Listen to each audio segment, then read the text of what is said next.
یہ نقطہ قابل غور ہے. بہت اچھے ہوئے، سبحان اللہ. ہم اس کو شرک نہیں سمجھتے جو آج کل کے مولویوں نے بنا لیا. کیا بات ہے، کیا بات ہے، بہت اچھے، سبحان اللہ.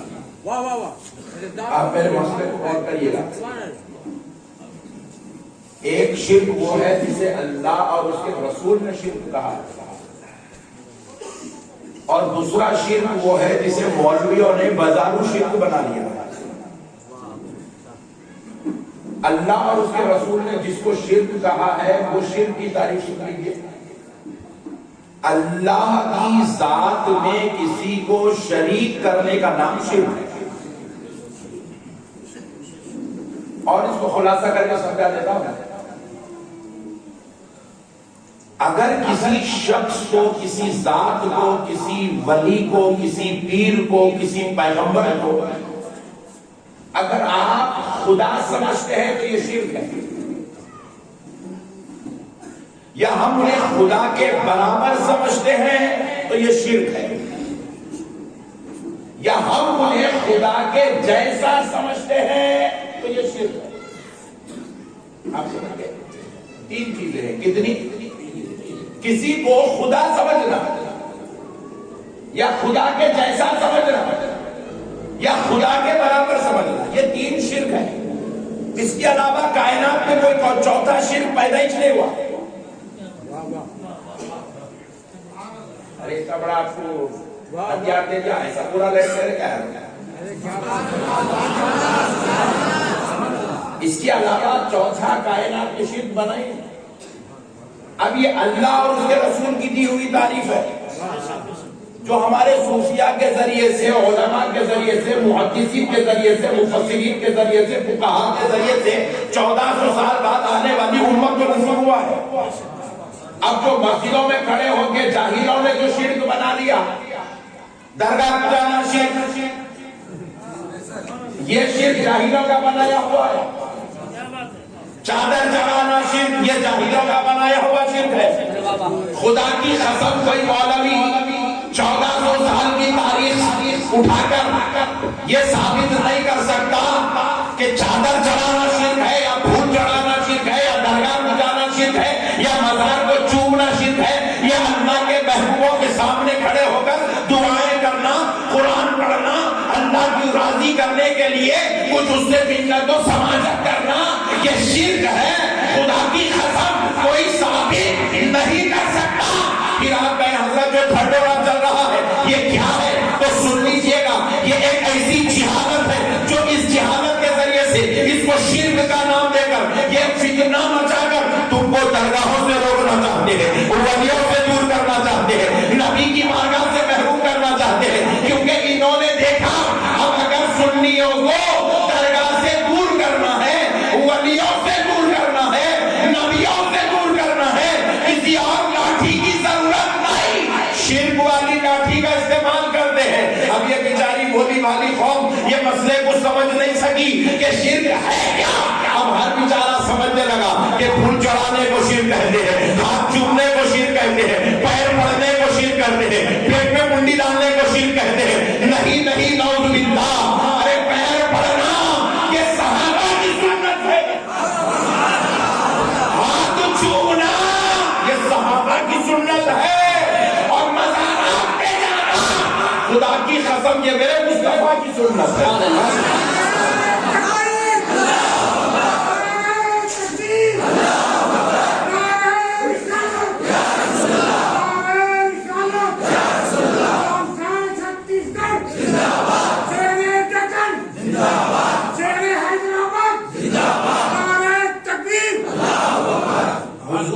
مزارات پہ تشریف لے جاتے ہیں،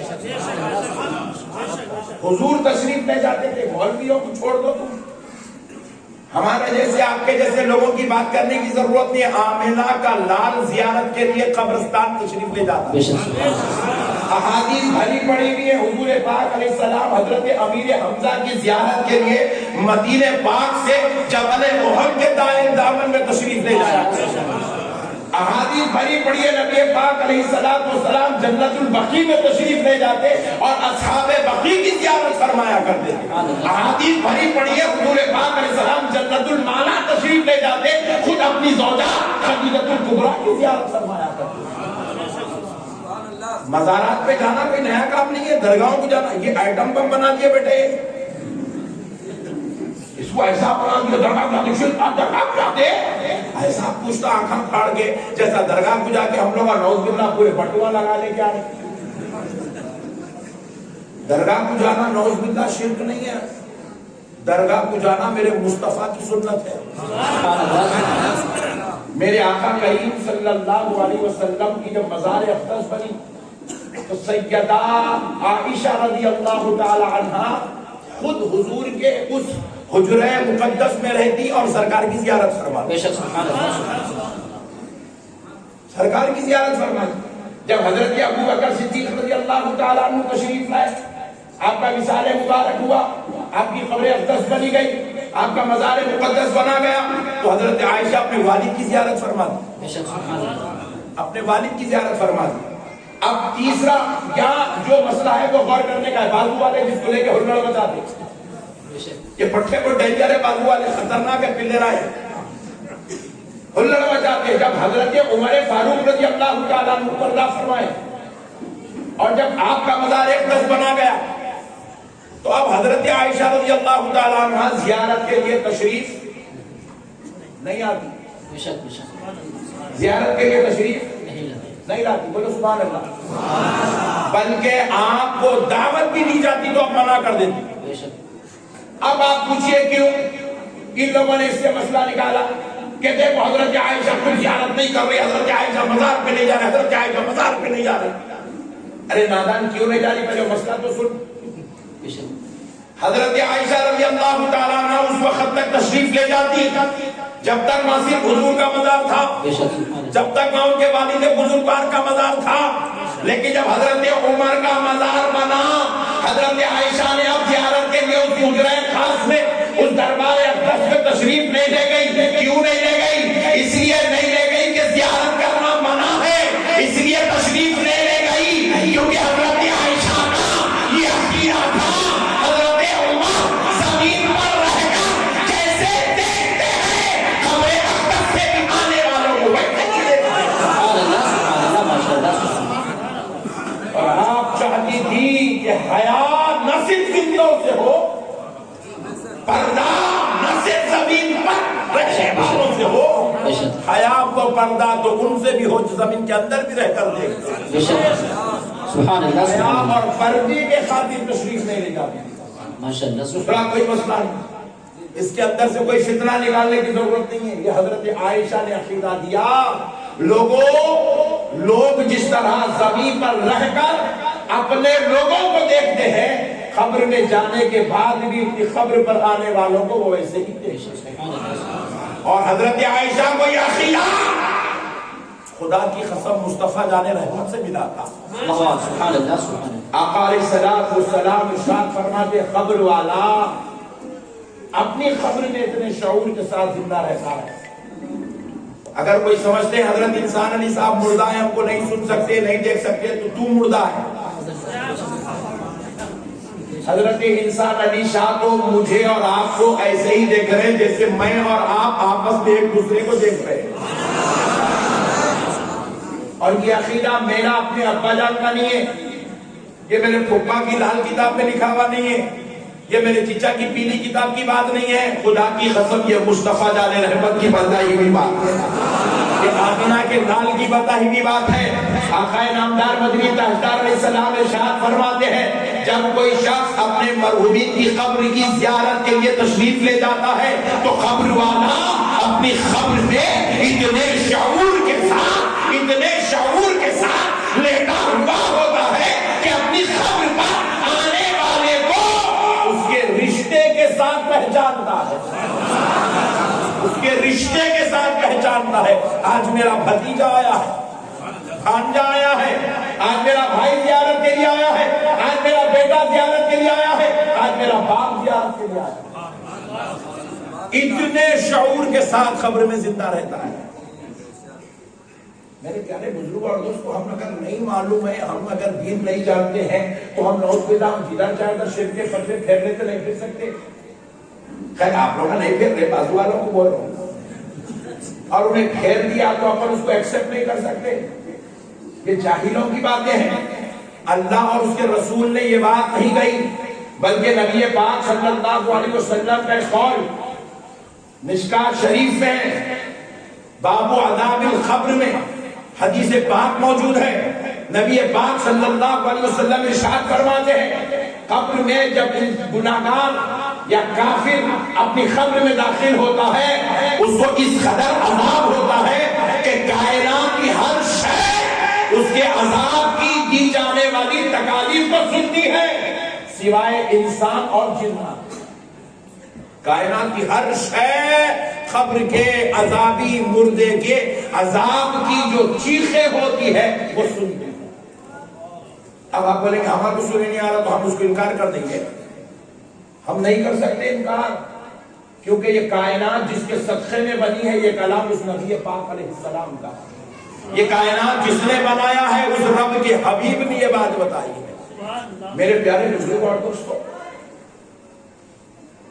لوگوں نے شرک کو ایک نیا نمونہ بنا کر امت کے اندر ایک نیا فتنہ، چونکہ اگر امی کے پیرا پڑا شرک ہلا ہوا یار۔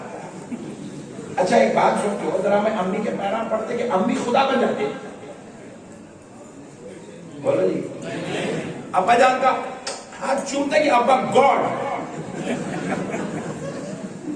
خدا بن جاتے۔ اچھا اگر آپ کسی مولانا صاحب کا ہاتھ چوم رہے تو اس کو خدا سمجھ کے ہاتھ چوم رہے، خدا کے جیسا سمجھ کے ہاتھ چوم رہے، خدا کے بنا کے سمجھ کے ہاتھ چوم رہے۔ اب خدا کی قسم اگر آپ اس کو عالم سمجھ کے ہاتھ چوم رہے ہیں، اللہ کا محبوب سمجھ کے ہاتھ چوم رہے ہیں، اس کے سینے میں جو علم ہے اس کی وجہ سے اس کا ہاتھ چوم رہے ہیں، تو پھر اب یہ شرک نہیں ہے بلکہ خدا کی قسم یہ ثواب ہے۔ کیونکہ میرے آقا کریم صلی اللہ علیہ وسلم ارشاد فرماتے ہیں نظرت الی العالم، عالم کی طرف نظر کرنا، عالم کے چہرے کو دیکھنا، عالم کے چہرے کو دیکھنا، خالی دیکھنا ایک لمحے کے لیے عالم کے چہرے کو دیکھنا۔ آقا علیہ السلام والسلام ارشاد فرماتے ہیں 100 سال نوافل پڑھنے اور 100 سال روزے رکھنے سے زیادہ بہتر ہے۔ اتنی عزت اللہ نے جس عالم کو عطا کی، اگر اس عالم کے استقبال میں کوئی اٹھ کے کھڑے ہو جاتا ہے تو نعوذ باللہ یہ شرک یا یہ بدعت یا یہ حرام یا یہ ناجائز نہیں ہے، بلکہ یہ اللہ کی عطا کا احترام ہے، اللہ کے کرم کا احترام ہے۔ اللہ نے اپنی عطا سے اس کو جو مقام دیا ہے اس مقام کی یہ شان ہے۔ بات نکلی ہے تو بس ایک بات سنا کے آگے بڑھتا ہوں، ذرا غور کیجئے گا۔ حضور نبی مکرم صلی اللہ تعالی علیہ وسلم نے عالم کی شان یوں بیان کی علماء امتی، میری امت کے علماء کا انبیاء بنی اسرائیل، بنی اسرائیل کے انبیاء کی طرح ہے۔ کس کی طرح ہے؟ بنی اسرائیل کے انبیاء کے جیسے ہیں۔ پیارے بزرگوں اور دوستوں، اب آقا علیہ الصلوۃ والسلام 14ویں صدی میں پیدا ہونے والے علماء کی شان بیان کر رہے ہیں۔ اب یہ قیامت کی صبح تک جتنے علماء پیدا ہوں گے ان کی شان بیان کر رہے ہیں۔ جو 1400 سال سے اب تک پیدا ہو چکے ہیں ان علماء کی شان بیان کر رہے ہیں کہ انبیاء کی طرح ہے۔ طرح ہونا الگ ہے، نبی ہونا الگ ہے، لیکن نبی تو نہیں ہے لیکن وارث نبی ہے۔ اب آقا علیہ السلام نے فرمایا میری امت کے علماء کا دیدار کرنا گویا کہ انبیاء کا دیدار کرنا ہے، میری امت کے علماء سے مصافحہ کرنا گویا کہ مجھ سے مصافحہ کرنا ہے۔ اب حضور نے یہ شان بیان کر کے دنیا کو بتا دیا، دنیا والوں تم جس کا احترام کر رہے ہو اسے تم احترام اس وجہ سے نہیں کہ وہ تمہاری طرح ہے، بلکہ احترام اس لیے ہو رہا ہے کیونکہ اس کے رب نے اسے 14ویں صدی میں پیدا کیا، مگر انبیاء کا نائب بنا کر پیدا کیا ہے، انبیاء کا وارث بنا کر پیدا کیا ہے، انبیاء کا جو ہے محبوب بنا کر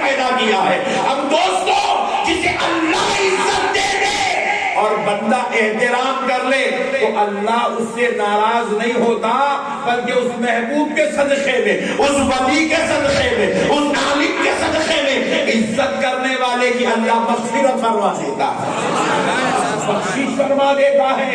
ہم انسان علی صاحب کے پاس اس لیے نہیں آئے کہ یہ ہمارے خاندانی بزرگ ہیں یا یہ ہمارے علاقے کے بزرگ ہیں، ہم ان سے محبت اس لیے کرتے ہیں اور یہاں اس لیے آئے ہیں کیونکہ یہ اللہ کے محبوب ہیں، ان سے بھی ہماری محبت اللہ کی وجہ سے ہے۔ اس کی وجہ سے بولیے، اور زور سے بولیے، اللہ کی وجہ سے۔ اللہ تبارک و تعالیٰ تو ان کے متعلق کیا فرماتا ہے؟ حدیث قدسی ہے، حدیث قدسی نبی مکرم صلی اللہ علیہ وسلم ارشاد فرماتے ہیں کہ اللہ نے فرمایا، آقا علیہ السلام کی زبان ہے مگر کلام خدا کا ہے، اللہ نے حضور سے بیان کیا، حضور اپنی امت سے بیان کرتے ہیں، کیا کرتے ہیں؟ وجبت محبتی للمتحابین فی۔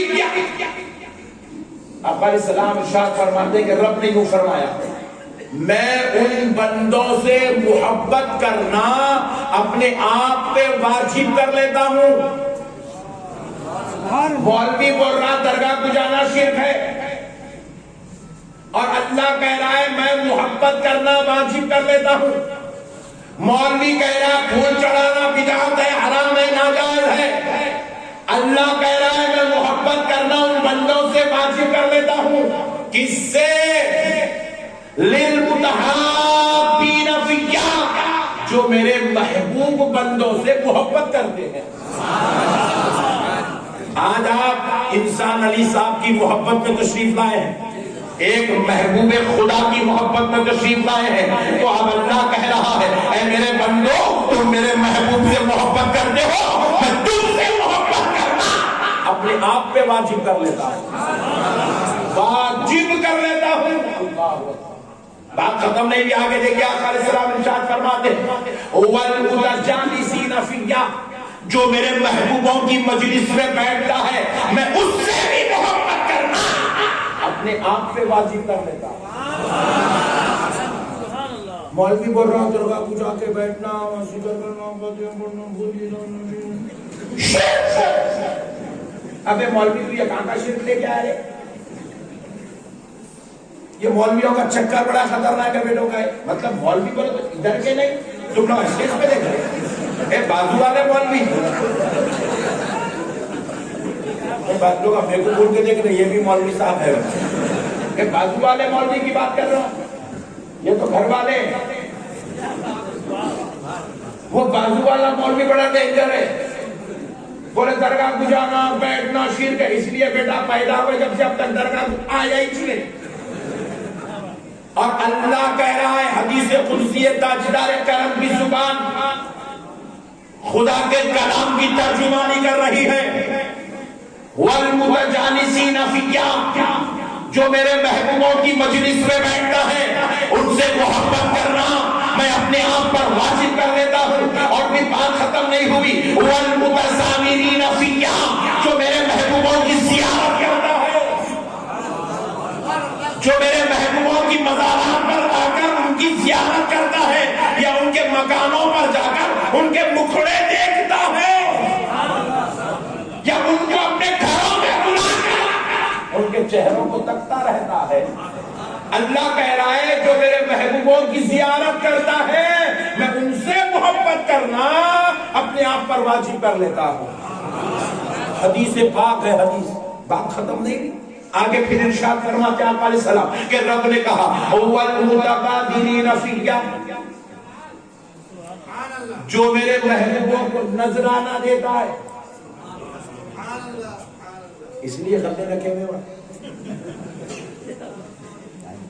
جو میرے محبوبوں کو نذرانہ دیتا ہے، کبھی ان کو پیسے کی نظر دے دیا، اللہ کا محبوب مل گیا کبھی ان کو کپڑوں کی نظر دے دیا، اللہ کا محبوب آرام کر رہا ہے تو کبھی چادر کی نظر دے دیا، کبھی پھولوں کی نظر دے دیا، کبھی مینار بنانے کی نظر دے دیا، کبھی مسجد بنانے کی نظر دے دیا، کبھی درگاہ کے رنگ کرانے کی نظر دے دیا، کبھی درگاہ میں آنے والوں کو کھانا والے کی نظر دے دیا، کبھی درگاہ میں رہنے والوں کو پٹھوں کی نظر دے دیا، کبھی درگاہ میں آنے والوں کو کچھ آزادی کی نظر دے دیا، سردی کا موسم ہے گرم پانی کا اہتمام کروا دیا۔ یہ اہتمام آنے والوں کے لیے نہیں ہے، انسان علی شاہ کی محبت میں ہو رہا ہے۔ تو اللہ کہتا ہے جو میرے محبوبوں کو نظر دیتا ہے میں ان سے محبت کرنا اپنے آپ پر واجب کر لیتا ہوں۔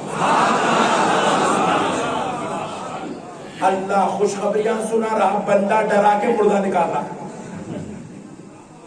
اللہ کہہ رہا میں محبت کروں گا، میں محبت کروں گا، میں محبت کروں گا۔ بازو والا مولوی بولا شرک، یہ شرک کہیں کو بولا معلوم؟ بازو والا مولوی وہ بھی چکر سن لو تم لوگ، معلوم ہونا تم لوگ۔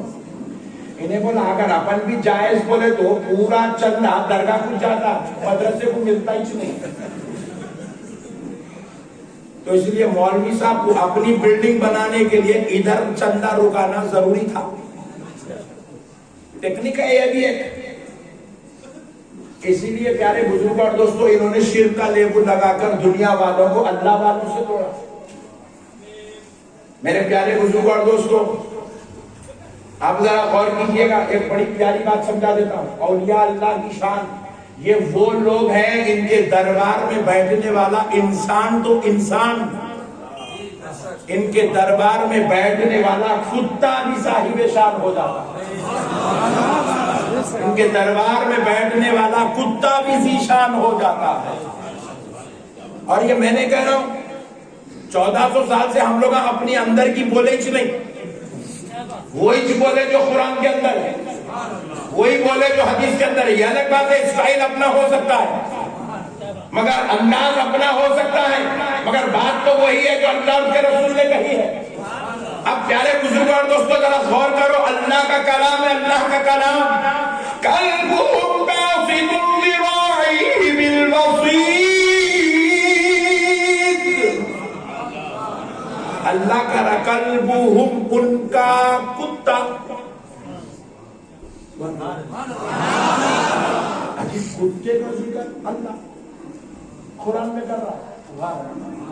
یہ کوئی جنتی کتا نہیں تھا، یہ کوئی اینٹک نور کا بنا ہوا کتا نہیں تھا، یہ تو عام کتا تھا، مگر اصحاب کہف کی محبت پہ ان کے پیچھے پیچھے آ گیا تھا، اور آگے اصحاب کہف کے جو غار میں اصحاب کہف آرام کر رہے تھے اس غار کے پاس بیٹھ گیا تھا۔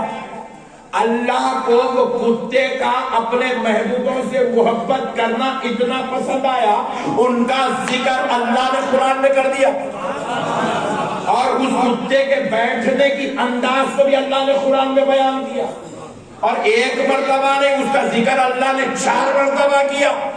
وہ 3 تھے، ایک ان کا کتا تھا، وہ 5 تھے، ایک ان کا کتا تھا، 6واں ان کا کتا تھا، وہ 7 تھے، 8واں ان کا کتا تھا، قلبهم اور وہ ان کا کتا تھا۔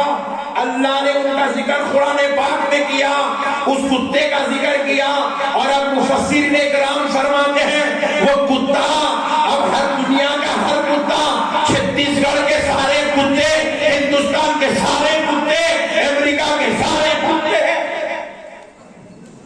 دوزخ میں جائیں گے۔ چھتیس گڑھ کے کتے بولے تو بازو والے ٹینشن میں آ رہے ہیں۔ چھتیس گڑھ کے پورے کتے دوزخ میں جائیں گے، پورے ہندوستان کے کتے دوزخ میں جائیں گے، مگر اصحاب کہف کا کتا محبوبوں سے محبت کی وجہ سے دوزخ میں نہیں جائے گا، انسانی شکل اختیار کر کے جنت میں داخل ہو جائے گا۔ اللہ کے ولیوں سے محبت کرے تو کتوں کو بھی شرف نصیب ہو رہا۔ ہم لوگ محبت کر کے اللہ کے ولیوں سے اپن شرک بھی مبتلا ہو جائیں گے۔ بھامتے مارنا ہے بازو والوں کے، آپ لوگوں نے ٹینشن نہیں لینا، یہ وہ خطرناک قوم ہے، یہ اچھے اچھوں کو پانی پلا دیا نا، خالی ڈرا ڈرا کر کے دوزخ میں جائیں گے، حرام کام کر رہے ہیں، شرک کر رہے ہیں۔ اچھا وہ اپنے صدر صاحب بچ گئے، نہیں تو لوگ امیروں کو پہلے پکڑ دے۔ ہاں غریب کیسا بھی آتا بول رہے نا اسکیما آفرز دے دیے تو غریب آ جاتا. امیروں کو پکڑو کر رہے پہلے. اس لیے ہمارے اہل سنت کی صفوں میں سے امیروں کو بازو پہ لگا. پیارے بزرگ اور دوستو مسئلوں کو سمجھو. جب کتا ہو کے اولیاء اللہ کی محبت. اصحاب کہف کوئی پیغمبر نہیں تھے, یہ بھی مسئلہ سمجھ لیجیے. اصحاب کہف کوئی رسول نہیں تھے, اصحاب کہف اللہ کے محبوب بندے تھے, اللہ کے ولی تھے. ولیوں کی محبت میں پیچھے آ گیا, ان کی محبت میں بیٹھا رہا تو اللہ نے ولیوں کے صدقے میں وہ کتے کو جنتی بنا دیا. کتے کو جنتی بنا دیا. تو پھر پیارے بزرگ اور دوستو جب کتا ہو کر محبوبوں کا صدقہ لے کر جنتی ہو سکتا ہے تو ہم ان کے درباروں میں بیٹھنے والے, ان کا ذکر و اذکار کرنے والے, ذکر خیر کرنے والے, ان کے صدقے سے اللہ تک پہنچنے والے, نعوذ باللہ کیا ہم جہنمی ہو سکتے ہیں؟ ذرا زور سے بولے, نہیں ہو سکتے. پھر بازو والا یہ جو ڈرا کے مردہ نکال دے رہا سنیوں کا کہ تم جہنمی ہو گئے, بھولا بھالا نوجوان پریشان ہو رہا ہے, درگاہ کو مت جاؤ, سن کے پریشان ہے. اور بازو والوں کی پوری مہم جمعے کے دن تقریر پوری ایک بازو والے کی, درگاہ کو مت جاؤ, جلسہ کرا تو درگاہ کو مت جاؤ, چورستے پہ پکڑ لیا کسی نوجوان بولے درگاہ کو مت جاؤ, کالج میں پکڑا بولے درگاہ کو مت جاؤ, اسکول میں پکڑا بولے درگاہ کو مت جاؤ, ولیمے کے ٹیبل پہ پکڑ لیا بولے درگاہ کو مت جاؤ.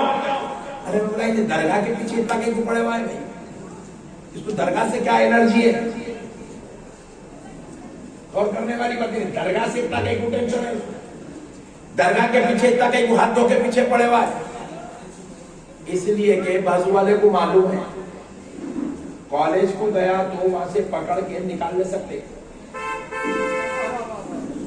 سنیت سے نکال کے بغاوت کے دروازے پر لے جا سکتے. اگر اسکول میں پکڑے تو وہاں سے نکال سکتے, اپنا بنا لے سکتے. ہوٹل میں ملا تو وہاں سے گرفتار کر لے سکتے.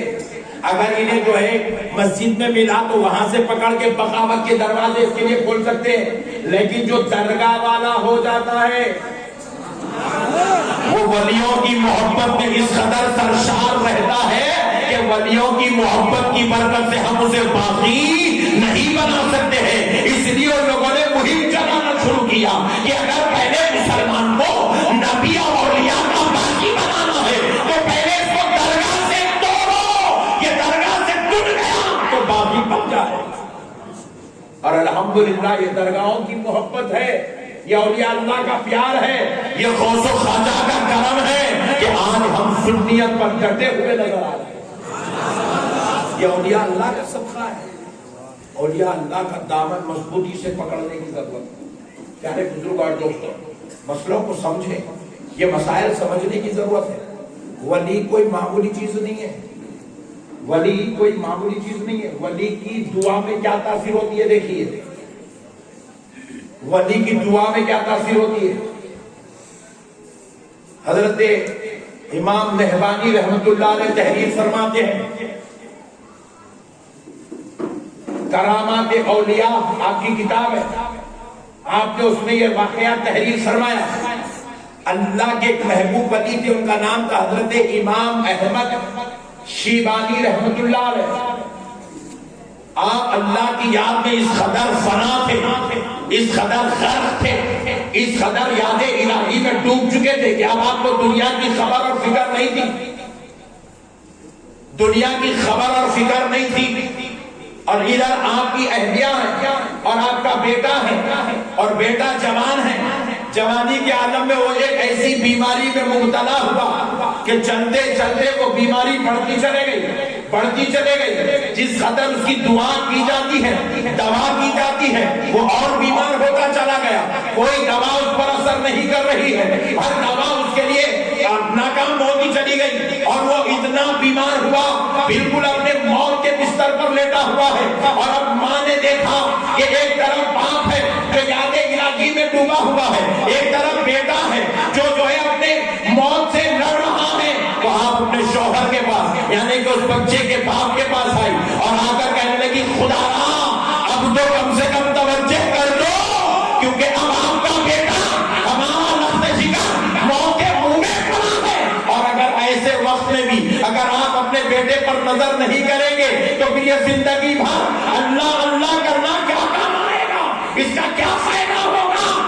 نے جب اللہ کو راضی کرنے کے لیے مجھ سے دوری اختیار کی، میں نے صبر کیا، بچے کو آپ پلٹ کر نہیں دیکھے، میں نے صبر کیا، پوری دنیا کو آپ نے ترک کر دیا، میں نے صبر کیا، رات رات بھر عبادت میں رہے، میں نے صبر کیا، آپ نے سب کچھ دنیا چھوڑ دی، صرف اللہ اللہ کیا، میں نے صبر کیا۔ مگر اب ایک گزارش ہے کہ ایک نظر ڈال دو اور اپنے بیٹے کے لیے رب سے دعا کر دو تاکہ وہ صحت یاب ہو جائے، اس کی بیماری دور ہو جائے۔ اگر آپ یہ نہیں کر سکتے تو ایک دعا یہ کر دو کہ اے اللہ اس بیٹے سے پہلے اس کی ماں کی روح نکال دے۔ یہ دعا اس لیے کرو کیونکہ میں اپنے جوان بیٹے کا جنازہ نہیں دیکھ سکتی، میں اپنے جوان بیٹے کو مرتا ہوا نہیں دیکھ سکتی، میرے لیے دعا کر دو۔ تو وہ بزرگ کو جیسے ہی ان کی زوجہ نے جھنجھوڑا، ان کی زوجہ نے ان کو ہلایا، وہ ہوش میں آئے، آنکھ کھولتے ہیں، ساری بپتا سنتے ہیں اور اپنے بیٹے کی طرف دیکھتے ہیں، وہ بستر موت پر لیتا ہے۔ تو آپ نے ہاتھ اٹھا کر دعا کی، اے اللہ میرے لختے جگر کو زندگی عطا کر۔ اور یہ دعا کس وقت ہو رہی ہے؟ فرمایا جاتا ہے اسرائیل علیہ السلام گھر میں تشریف لا چکے، روح نکالنے کے لیے پنجہ ایسے کس چکے، بس اب ایک لمحے میں روح نکلنے والی ہے۔ حضرت امام احمد شبیلی رحمت اللہ علیہ نے دعا کی، اور جیسے ہی اللہ کی بارگاہ میں دعا کی، آپ نے پلٹ کر اسرائیل علیہ السلام کو جواب دیا، اسرائیل پلٹ جاؤ، اللہ نے اس موت کو منسوخ کر دیا، موت ٹل گئی ہے، آپ چلے جائیے۔ اللہ کا ولی خود کہہ رہا ہے اسرائیل علیہ السلام۔ یہ ہوتی ہے اللہ والوں کی شان۔ اسرائیل علیہ السلام اپنے رب کی طرف متوجہ ہوئے، اے اللہ تیرا محبوب کہہ رہا ہے کہ موت منسوخ ہو گئی، موت ڈال دی گئی۔ تو رب کی بارگاہ سے جواب آتا ہے، جبریل جب محبوب کہتا ہے تو سن لو، واپس آ جاؤ۔ یہ ہے اللہ والوں کی شان۔ ہم یہاں لڈو کھانے نہیں آتے، درگاہوں کو کوئی بھی لنگر کھانے نہیں آتا، یہ تو سب ان کے صدقے میں مل جاتا۔ یہاں پہ کوئی بھی ٹائم پاس کرنے نہیں آتا، یہاں پہ کوئی بھی پیسے بنانے نہیں آتا، ان کے صدقے میں سب مل جاتا۔ یہاں ہم خدا کی قسم اس لیے آتے ہیں تاکہ ان کی دعاؤں میں ہم کو جگہ نصیب ہو جائے، اور ان کی وہ دعائیں ہیں جب یہ ہاتھ اٹھا دیتے ہیں، خدا کی قسم اللہ ان کے ہاتھوں کو خالی نہیں لوٹاتا۔ یہ دعا کر دیتے ہیں تو مقدر میں جو لکھا ہوا نہیں ہے وہ لکھ دیا جاتا ہے۔ یا تقدیریں لکھانے آنا، ہمارے سنیوں کو بھی نہیں معلوم کہیں بھی جا رہا ہے، ہمارے ابا کہتے ہیں میں بھی جا رہا ہوں، کہیں بھی جا رہا ہے میں درگاہ ہوں، ہمارے بیگم بہت پکے درگاہ والے ہیں، منت کر لیا کرتے ہیں، جانے جانا ہے کیا کرتے ہیں۔ ایسے ہیں ہمارے بھولے دیوانے سنیاں، دیوانوں کو معلوم ہی نہیں درگاہ کو کہیں کو آتا، بیگم جا رہے بلکہ درگاہ کو نکواؤ، بابا کہتے ہیں میں بھی جاتا ہوں، پرمپرا ہے بلکہ درگاہ کو بتاؤ۔ جو مقدر میں لکھا ہوا نہیں ہے وہ لکھانا ہے تو درگاہ کو آؤ۔ یہاں تقدیریں لکھی جاتی ہیں، کیا لکھی جاتی ہیں؟ ذرا زور سے بولو، تقدیریں لکھی جاتی ہے۔ آپ کے گھر میں بھی لائٹ ہے، اس کے گھر میں لائٹ نہیں ہے ہاتھ اٹھاؤ، سب کے گھر میں ہے، داشی ہو گئی چھتیس گڑھ لائٹ سب کے گھر میں، ماربل پتھر بھی سب کے گھر میں، لپم کیا ہوا دیواروں کو سب کے گھروں میں، عالیشان ایشین پینٹ سب کے گھروں کو ہے، مگر ایسی رونق سب کے گھروں میں ہے؟ یہ رونق نہیں، یہ رونق خدا کی قسم نہ بادشاہوں کے محلوں میں ملتی ہے، نہ امیروں کے میخانوں میں ملتی ہے، یہ رونق تو صرف اللہ کے محبوبوں کے درباروں میں ملتی ہے۔ یہ جو نورانیت ہے، یہ جو رونق ہے، یہ جو ماحول ہے نا، خدا کی قسم یہ ماحول اعلان کر رہا ہے لوگوں، یہ نورانیت یہ تمہارے آنے کی وجہ سے نہیں ہے، یہاں اللہ کے نور کی جو بارش ہو رہی ہے اس کی وجہ سے یہ نورانیت ہے۔ یہاں درگاہوں میں تقدیریں لکھی جاتی ہیں. کیا لکھی جاتی ہے بولو؟ اور ان کی دعاؤں سے موت ٹل جاتی ہے. موت کیا ٹل جاتی ہے؟ موت ٹل جاتی ہے. کسی کو اولاد نہیں ہو رہی، سرکار انسان علی شاہ صاحب دعا کر دے اس کو اولاد ہو جائے. کوئی تعجب کی بات نہیں ہے، خدا کی قسم کوئی تعجب کی بات نہیں، اللہ کی عزت و جلال کی قسم کوئی تعجب کی بات نہیں. تعجب کی بات ہمارے واسطے، ہم گنہگار ہیں، ہم خطا کار ہیں، ہم سیاہ کار ہیں، ہمارے لیے تعجب کی بات. محبوبوں کے لیے یہ کوئی تعجب کی بات نہیں ہے. ہم نے محبوب کا مقام سمجھا ہی نہیں. محبوب کی شان تو خود اللہ بیان کرتا ہے. حدیث قدسی ہے، بخاری شریف میں موجود ہے. اللہ رب العزت اپنے حبیب سے کہتا ہے، آقا علیہ السلام اپنی امت سے کہتے ہیں یتقرب الی بالنوافل. جب میرے محبوب نوافل کی کثرت کرتے ہیں تو میں ان کا اپنا مقرب اور محبوب بنا لیتا ہوں. جب کوئی بندہ کثرت نوافل کرتا ہے تو میں اس کو اپنا مقرب اور محبوب بنا لیتا ہوں. اور جب محبوب بنا لیتا ہوں تو خالی نہیں چھوڑتا. زبان اس کی ہوتی ہے، کلام میرا ہوتا ہے. ہاتھ اس کے ہوتے ہیں، کام کرنا میرا ہوتا ہے. ارے سماعت کان اس کے ہوتے ہیں، سماعت میری ہوتی ہے. آنکھ محبوب کی ہوتی ہے، بصارت اللہ کہتا ہے میری ہوتی ہے. پیر اس کے ہوتے ہیں، چلنا میرا ہوتا ہے. خیال اس کا ہوتا ہے، ارادہ میرا ہوتا ہے. اللہ کہہ رہا ہے بھئی اللہ. یہ کوئی معمولی لوگ نہیں ہیں، ان کی عظمتوں کو ہم سمجھیں گے، ان کے مقام کو نہیں سمجھیں. یہاں اگر آپ دعا کر رہے کسی کو اولاد ہو جائے، کسی کے مسائل ٹل جائے، عدالتی مسئلے حل ہو جائے، قرضوں کے مسئلے حل ہو جائے، یا بیوی شوہر کے جھگڑے حل ہو جائے، یا اولاد نافرمان فرما بردار بن جائے، خدا کی قسم ان کے لیے یہ کوئی بڑی بات نہیں ہے. بس مانگنے والا عقیدت سے مانگنا چاہیے. اب پھر بھی ہمارے وکیل صاحب بولیں گے، میں کئی لوگوں کو دیکھ رہا ہوں یہاں آ کے پکار کے جا رہا، ہو رہا ہی نہیں. تو اس میں انسان علی شاہ صاحب کا قصور نہیں ہے، وہ پکارنے والے کی عقیدت کا قصور ہے. سچے دل سے نہیں پکارا انہیں. ایک واقعہ سنا دو سچے دل سے پکارنے کا. اورنگزیب رحمت اللہ علیہ سرکار غریب نواز کی زیارت کے لیے گئے.